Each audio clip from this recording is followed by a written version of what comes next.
me begin by thanking the organization for inviting me here to Bordeaux. I've never been here, so I'm enjoying the conference and the city and the food and the wine. And we still have some time to go, a couple of days, so wonderful, thank you very much. I'm going to start by presenting here today something that we and a colleague, Ute Smith, show you a picture in a minute, designed a year ago, year and a half, while I was in Jyväskylä in Finland in an international project. This we have called the Road Mapping Framework, and road mapping is an acronym for the number of dimensions that we believe that interact in English medium instruction, or as we call it, English medium education in multilingual university settings. Another acronym there, so it's a collection of acronyms here, right? Let me begin by showing you where I work. This is my faculty, the faculty of what we call in Spanish philology, filología. It's a little bit run down because it's one of the oldest, it's the oldest faculty at the Complutense, when the Complutense obviously was moved to the centre of Madrid, because Complutense goes back to the 16th century, right? Slightly later than Bordeaux, I just realized it, like 40 years later. Okay, so our faculty is, as I said, the oldest building. It goes back to 1933, then it was destroyed during the Civil War, so it has a history, right? And this idea of multilingualism is a reality there at the university, because we offer more than over 13 different languages actually taught at the university. And obviously Spanish and English having, highest number of students, and also the most, highest status in terms of usage, if you want. Okay?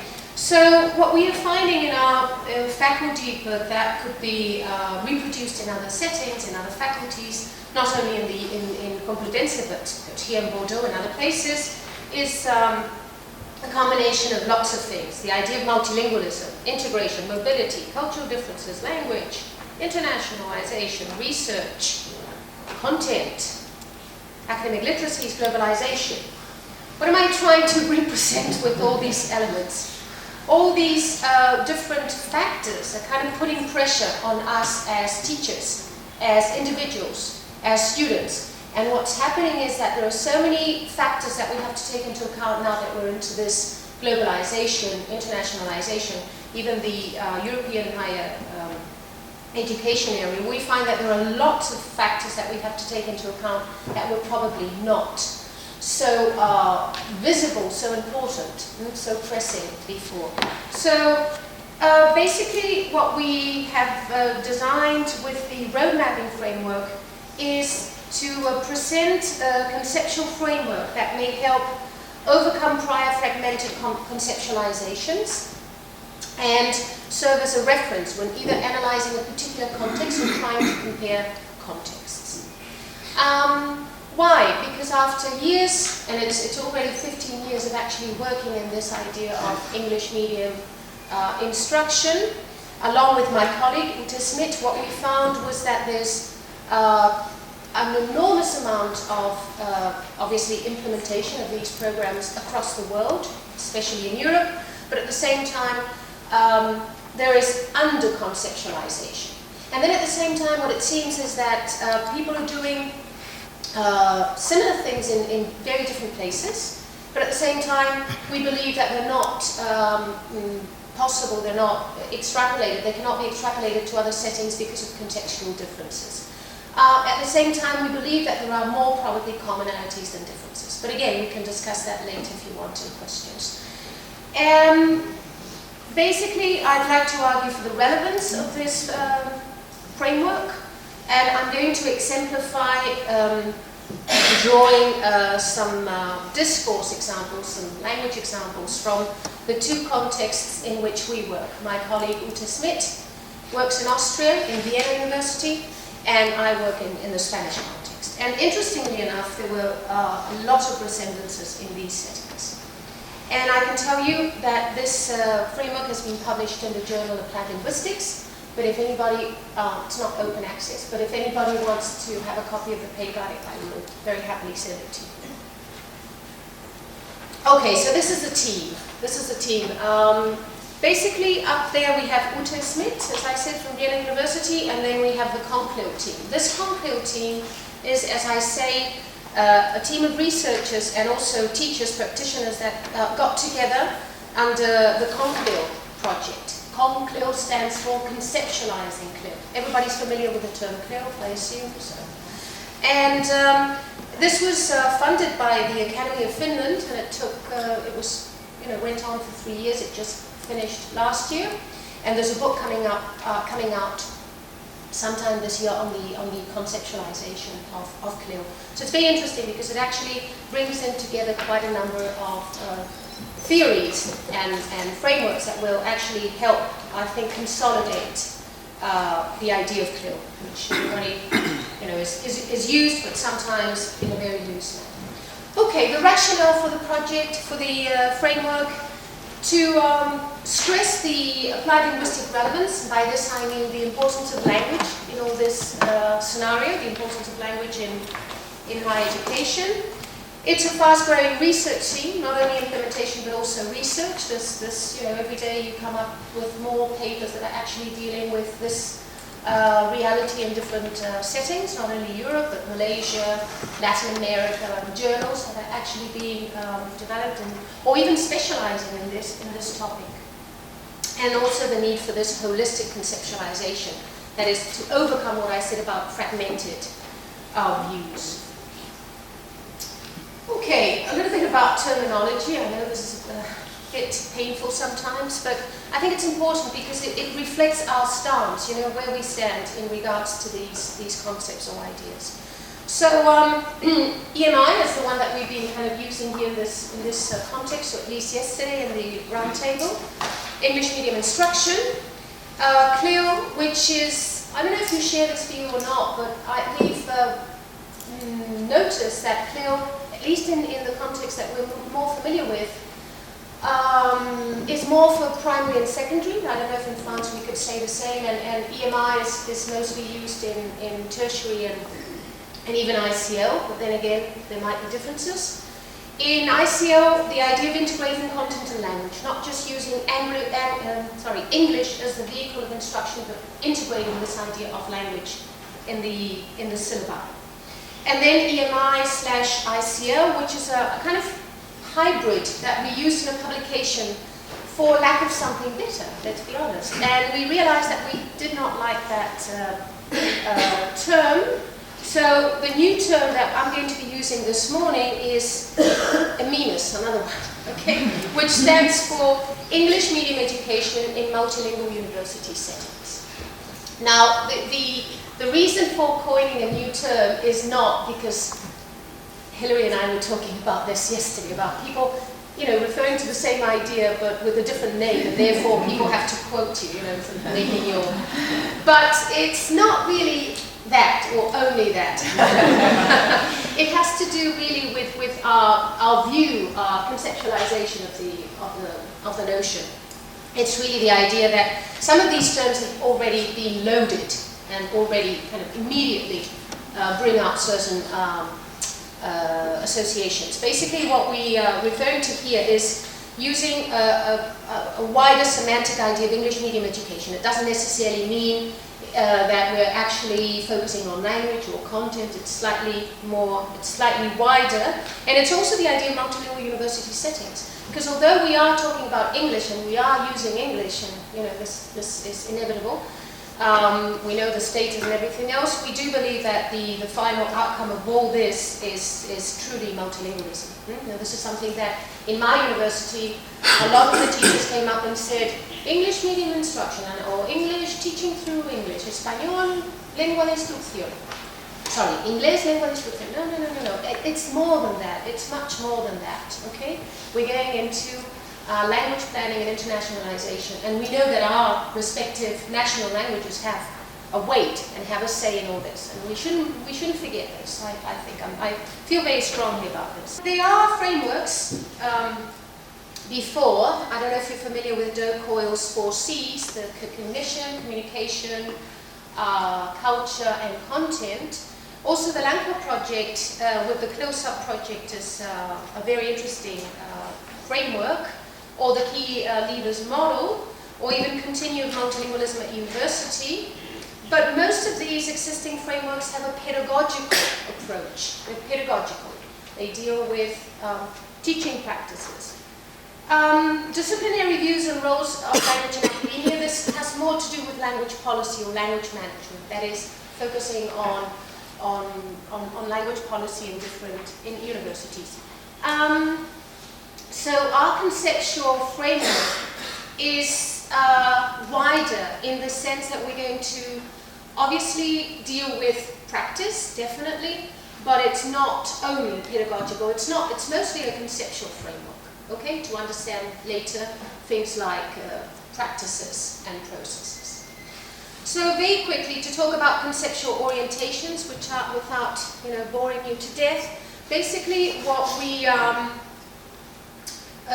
used as general, what we called anchoring principles or theories, is the idea of ecology of language, which moves into social linguistics. And it's actually looking at social linguistic issues within and across multilingual settings, okay?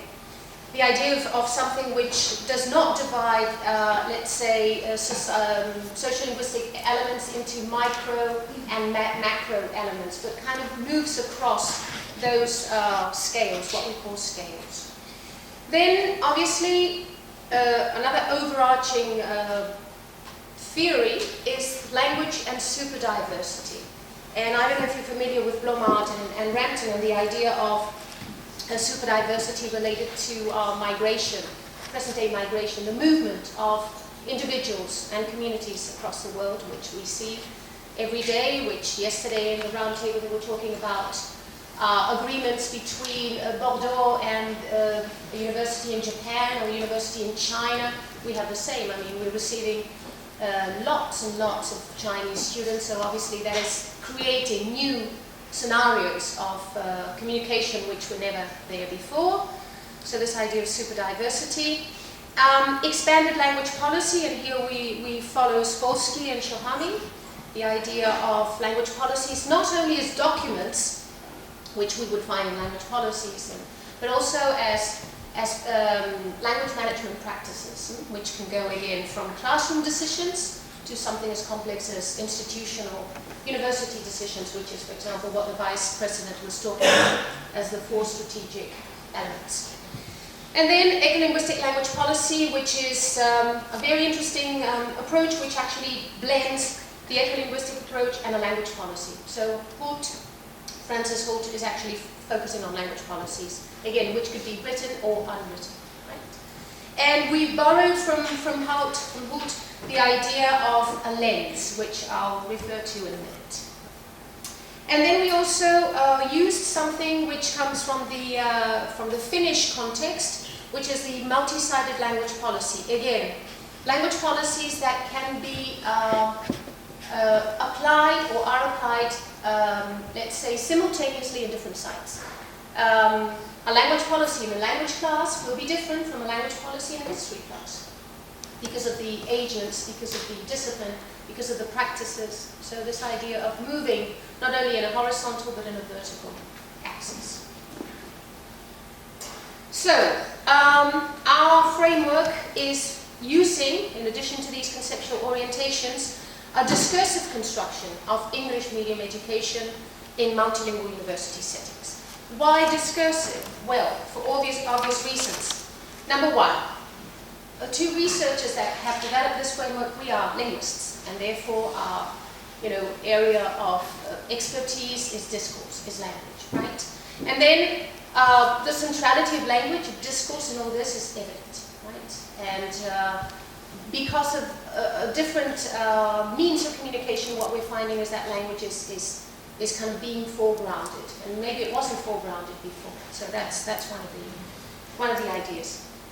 It supports that, therefore, discourse analysis, the dynamic and holistic nature of this framework. And by dynamic, I mean it's not stable, it's not static. I'll kind of refer to it in a minute. But the framework that we present is actually adaptable to the different situations. That's what we mean. It's not fixed to one particular interpretation. It depends on the setting. That's why we believe it has the double ability of being holistic, but at the same time flexible to be adapted to the Bordeaux situation, or within Bordeaux, or to the Spanish, etc. Flexible enough. And our view of discourse is a form of social action, or discourse is mediated action taking place in an interactional context and or site of engagement. And as I said, we use discourse analysis, we use language as a lens to move between scales. I know some of these terms might be a little bit kind of fuzzy or blurry, but what I mean is that we have a lens on which to focus when we want to analyze a particular dimension. But you understand it in a minute. And we're talking about scales rather than micro and macro dimensions of features, which are kind of self-contained and not so dynamic.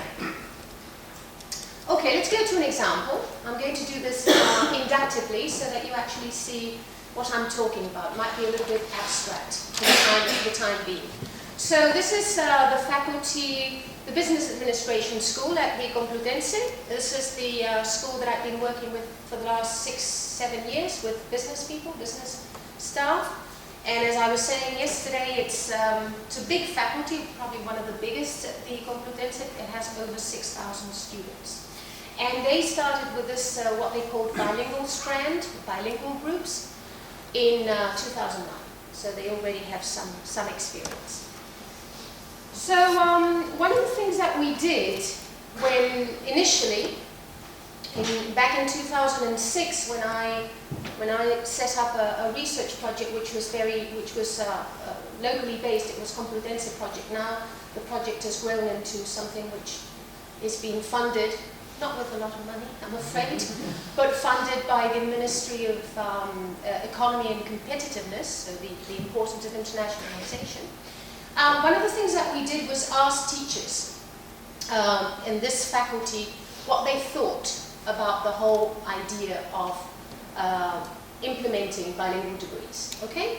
And we interviewed these teachers, and we actually looked at their beliefs, okay? What are their beliefs about it? And yesterday, quite a lot of the examples in the round table mentioned, teachers' beliefs about it, teachers' perceptions, because it's absolutely fundamentally knowing the cognition of the teacher to something is fundamental to implement changes in a successful way. Because if you're fighting against, something that is not neither understood nor shared, then you really have a big problem. So knowing what those beliefs might be, and the beliefs might not be even explicit. I mean, some of the teachers would, I would have long conversations with them, and they would start off with one idea, and maybe after, 40 minutes they'd say, well, but now that I think of it, maybe, so it's again, the beliefs are not something stable, they're very dynamic, they're changeable, thank God. So the question was, what do you think about the implementation of these bilingual degrees? And this is what the teacher answered. She doesn't speak English. This was done in Spanish, but she's a firm believer of the whole thing. In fact, she was in management, and she was one of the first ones to push it, so you'll see that she's positive. She doesn't speak any English. Okay, so this is, I'll read it. It's a bit long, but I'll read it with you. It says, my view of the bilingual groups comes from a wider perspective. As a bridge towards internationalization. I understand that English is the language of business and trade, but if it were French, we would teach in French. There you go. This is not a group in EFL. University authorities need to hire teachers with a good command of English, and research stays abroad so that internationalization becomes natural. It's also important that society sees this need. I'm a world citizen. With internationalization, you realize that things can be done differently. I'm sure you've come across people that say more or less the same thing, okay? People that have that similar views, okay? Now, the colors mean things. What we did was, after collecting, as I say, quite a lot of interviews, obviously looking into policy documents, seeing practices, because this is a kind of multidisciplinary project and also multidimensional, we realized that there were certain principles, certain factors that were kind of constantly present there. Okay? So from what we see here as a typical transcription of an interview of someone's opinions, we kind of drew out these 6 dimensions that I'm going to refer to in the road mapping framework. There's one missing, but I'll talk about, which is interestingly the one that you're most probably involved in. But that's interesting. Okay, so going back to the transcript. In red, we would find in that excerpt, we would find reference to agents, the social actors in this whole situation, in this whole context. In kind of pink, we would find theories or principles or beliefs about language management. Okay, hire teachers with a good command of English. In yellow, reference to academic discipline. It's there. English is the language of business and trade. So that would be more of an ESP idea, right? Language of business and trade. Internationalization. She talks about internationalization explicitly. Practices and processes. We can learn that things can be done differently. Practices and processes. And then roles of English. I'm going to refer to roles of English because I think it's, again, relevant in this context, in the Girard's context, in a minute.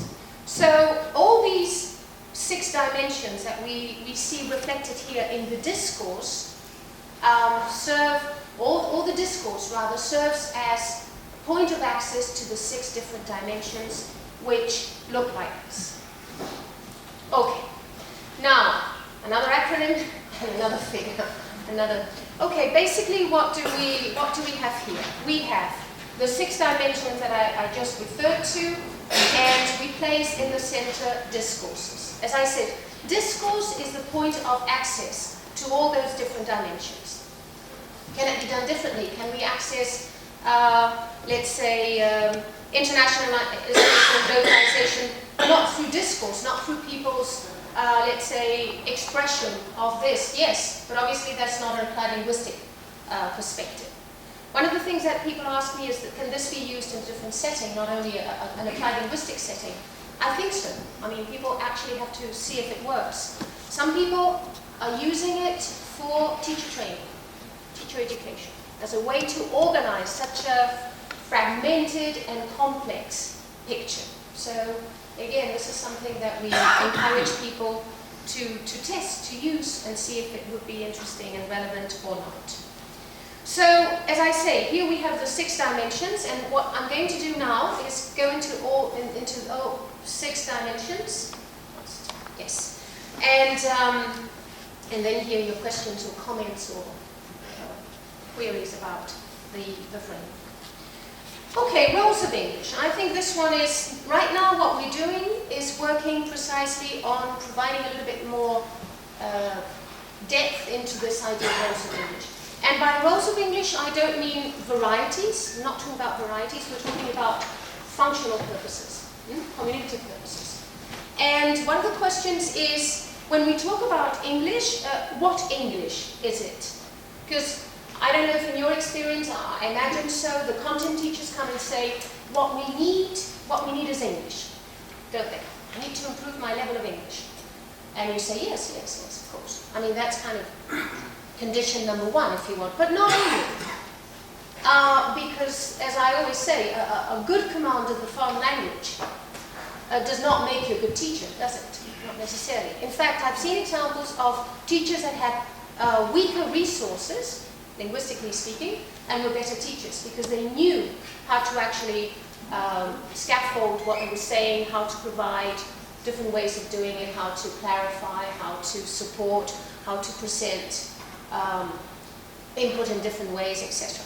It's like, thinking that because I'm a native speaker of Spanish, I'm immediately a good teacher. Definitely not. So we really have to move beyond this idea of English as just, if you want, English as a foreign language. We have to move beyond that principle. Okay? So obviously, roles of English could be have to be related to English for specific purposes, English for academic purposes, English as a lingua franca, which is a very interesting paradigm in which we are immersed right now. We deal with international students that do not have a common language, a language in common in the classroom, and therefore we use English. That's the idea of the lingua franca. But that is kind of changing a lot of the principles and a lot of the practices. And then English as an additional language, which is a term that is used mostly in the UK when we talk about immigrant students coming into the UK system and learning and bringing in additional languages, but using English as means of instruction. The lingua franca, very briefly, is, as I said, classroom-based interaction amongst international students and native and non-native teachers in university settings, but not only university settings, obviously. What is happening is that there's a change in the negotiation of the role of language expert. If the teacher is not a native speaker, which is mostly the case, and the teachers are not native speakers either, who is the language expert? Or is there such a thing as language expert now? Who is the model? Because if we believe that our students are learning through English for reasons of internationalization, but are we using English as an entry requirement, but also as an outcome learning goal, or not? Are we not? That's something that the teachers still, or my teachers in my content, have not reflected upon. You know, it's okay, I'm exposing them to English, but I'm not really that interested in finding out if their English improves or doesn't improve. Key issues like a reconsideration of the role of nativeness. What is it to be a native speaker? And in the research and in the literature, you find that the word native and non-native is kind of disappearing. I don't know if you realize that. People prefer to use L1 and L2 speakers or foreign language, but the nativeness is kind of being contested, very much so. The English development in the world is obviously a new situation. There are more everybody knows this, but there are more non-native speakers of English than native in the world. And the questioning of native speaker ownership of English, okay? The idea that I'm learning a foreign language because one day I'll be able to speak to the native speakers as my goal, okay? But now we know that maybe these people, you know, that the goal is not to speak to the native speaker as a kind of, you know, it's to communicate with other people that use the same language of instruction. Okay, the second dimension is academic disciplines. And I briefly talked about this yesterday when I was actually showing another study. What does it mean, this? Academic disciplines. Well, I'm really talking about different genres, different textual products, both oral and written, that have to do with, or that connected with a particular discipline, with a particular subject area, if you want. So in this figure that I have here, in these axes that I have here, I'm following Biglin, and as you have down there, if you can see it, Bernstein also. The applied and pure disciplines, and at the same time vertical and horizontal, as a way to organize the different genre requirements of the different disciplines. Like we know, as teachers of business, you know, there are certain textual products or oral products. As teachers of engineering, we do, you know, certain lab experiments or physics. I mean, you know more about this than I do as ESP experts. But that is the idea. It's a way to organize academic disciplines and the practices that we do in the classroom and the textual products that we cater for. Then we go into language management. And here, as I said before, we're referring to decisions and regulations on language use, including curriculum specifications, language and content aims. As I say, language management, understanding it from a broader perspective, not only language policy, but also curriculum specifications that we might include. Again, if we, in our curriculum, if we don't include the language components, then we kind of develop a particular policy on our teaching. Now, this language management can work at very different levels, and I'm presenting something very, very kind of simplistic here, but to give an idea, it can work at a supranational level, like the European higher education area. It could work on a national level, has to do with language policies in a particular country. For example, in Spain, we're very concerned about keeping multilingualism or trilingual situations in Catalonia, Basque Country, Galicia. Okay, all this is certain restrictions that we need, or restrictions, considerations that we need to take into account. Regional principles, municipal, institutional, the university. Okay, for example, and I was saying yesterday that my university does not have a language policy about all this because Madrid has been traditionally a monolingual community, but that is changing. Okay, so as I said yesterday, not having a language policy is a language policy in itself. So we need to do something about it. We need to be more active, and that's why language ecology also adopts an activist approach to all this. We need to change it.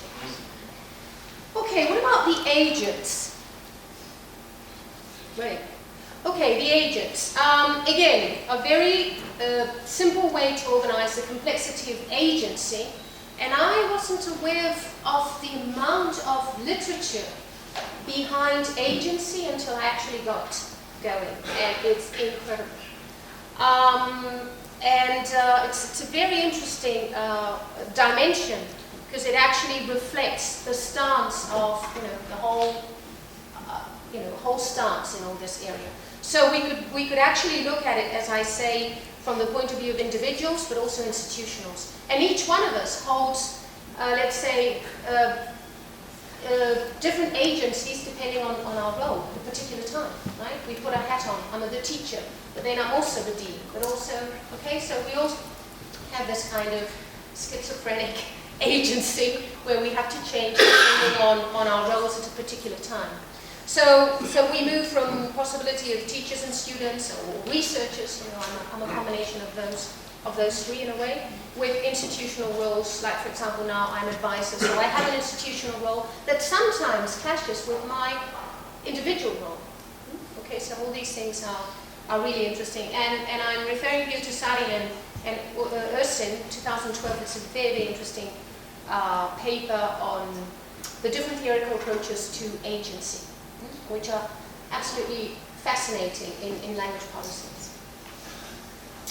Practices and processes. What do we do in the classroom? Social practices. A definition. Cultural conception of particular ways of thinking about and doing, that is, teaching and learning in higher education contexts. What are our social practices? Again, it has to do with things like ways of thinking, so teacher beliefs. Notice how there is overlapping, there's a crossover of things, and this is what I meant about being dynamic, but at the same time holistic. So, again, teacher beliefs. What do the teachers or the students? I haven't referred to students, because right now in my new post at the Complutense forces me to think about the teachers in first place, but not only. It's kind of an emergency thing that we have to focus on, but eventually, or at the same time, student beliefs or staff beliefs. Ways of doing. Construction of classroom talk. This would link to lingua franca. What are we doing in the classroom? Am I adopting a lingua franca perspective? That is allowing students to make mistakes, for example, for the sake of communication, which is a lingua franca approach. Doesn't matter that we are using the wrong preposition as long as we communicate. Or am I adopting an EFL, foreign language, which kind of prioritizes form, or at least things that form and function deserve the same attention, right? So all this have to do with practices and processes, or both, as I say, transdisciplinary collaboration, which actually is addressing the doing and the about in a similar manner. Internationalization and localization, won't really say too much about this. Again, the word internationalization is used on a daily basis. And any university that considers itself modern and updated talks about internationalization. And often we don't really know what that entails. It's a nice word, it sells well, selling point, but what does it mean? So here we have a definition by Knight, which she has kind of revisited several times, but it'll be okay for our purposes. She says the process of integrating an international, intercultural and global dimension into the purpose, functions or delivery of post-secondary education. Interestingly enough, the Vice President said that all the students at Bogota University are international students, the local and the international ones. So that's already presenting, you know, a view of internationalization as something broader. Globalization, which again is used sometimes interchangeably, but they're not the same thing, are they? It talks about the complex interplay of global conditions on local contexts. That's an interesting part, because often when we talk about internationalization, we forget the local, because we're focusing on the international. What about the local? We need to keep local to be also international. And this is why I strongly defend the use of our local national languages in addition to other languages, obviously, without losing the local context, which makes us more attractive. I mean, what is happening with EMI is that, I'm kind of diverting a bit, but I think I can. What is happening with EMI is that British English-speaking universities are not getting as many international students. Because what's happening is that other countries are offering EMI instruction with another language. That's why we're getting lots of, and it's probably happening here too in France. So you have two for the price of one in a way. So we have lots of Swedish students that are learning, need it to follow certain courses in English because the Spanish is not strong enough. But eventually they might be able to join some Spanish courses at the end of the degree, for example. So it's really creating. Also, it's an economic issue, a very strong economic issue. Okay, we need to be critical about this internationalization for the reasons that I mentioned. Sometimes it's overused too freely. It should be more than students and teachers' mobility. Internationalization, mobility. No, it has stronger implications. We have to go beyond that. It should have institutional support in the form of structures, guidelines, strategies, which is what we've seen here with Dafouz and in my university with other things.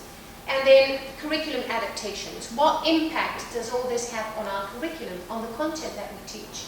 Are we teaching the same content? Maybe not.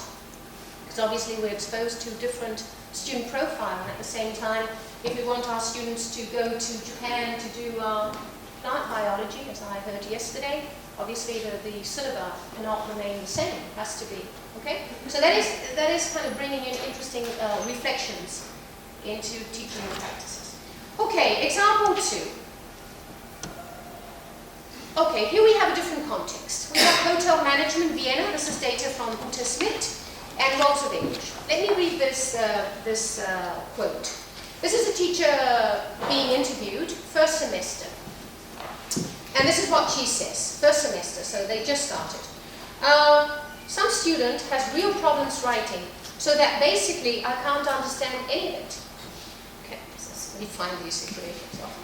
But I always think that, all right, I won't assess the written bits, but I think it's more important that he understands and that he participates in class. Okay? Here we have an EAP focus because we're evaluating the skill, which is writing, but at the same time we're adopting an EFL, lingua franca, because she says it's important that he understands and participates, regardless of the language competence. You don't have to agree with this position. I mean, a lot of the ESP people say, or EAP say, what are we talking about? I mean, you have to take into account.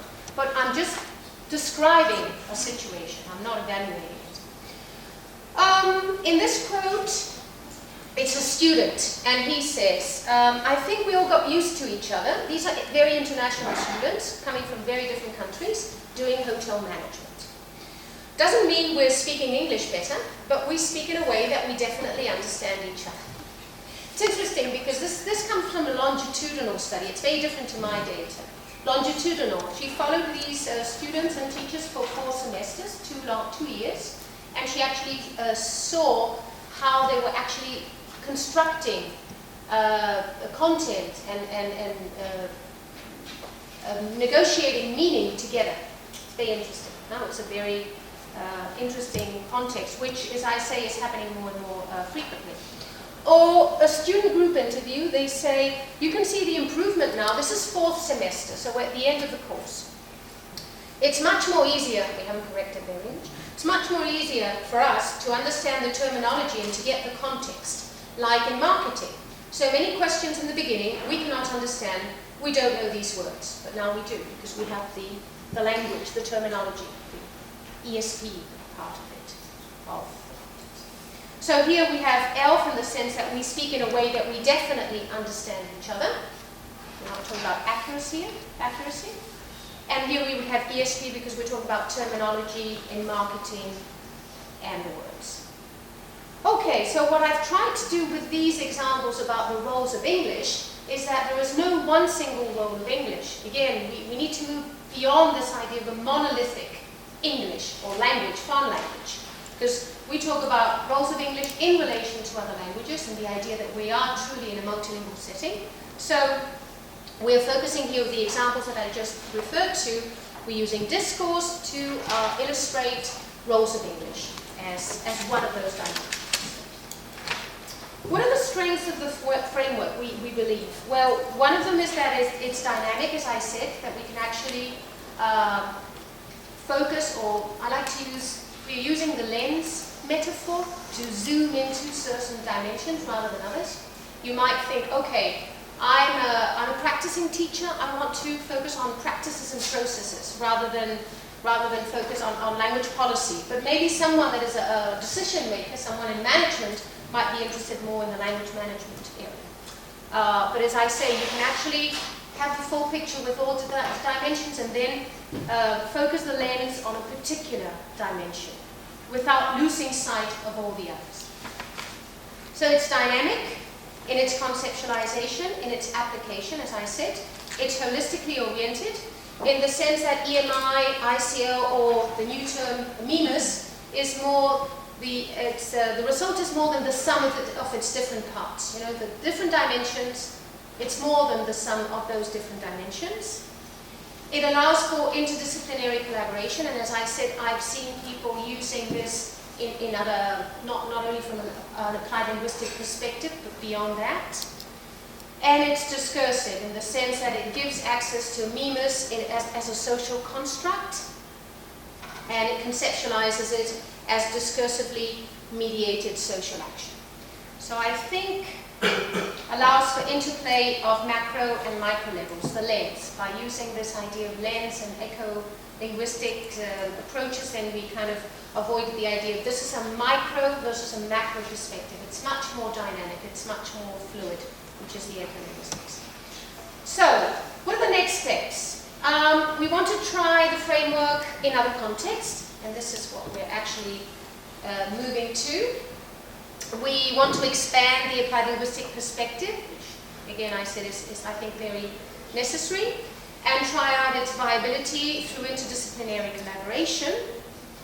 And basically, as I said at the beginning, what the framework wants to do is to offer a theoretically grounded framework that can be used to overcome these fragmented conceptualizations that people think, you know, what I do in my context is not applicable in another context, and therefore we cannot work together. And we have to move beyond this idea of isolated, self-contained higher education institutions, which are no longer like that. Use it as reference for either analyzing particular context or contrasting different settings to give it a much more, as I say, holistic approach.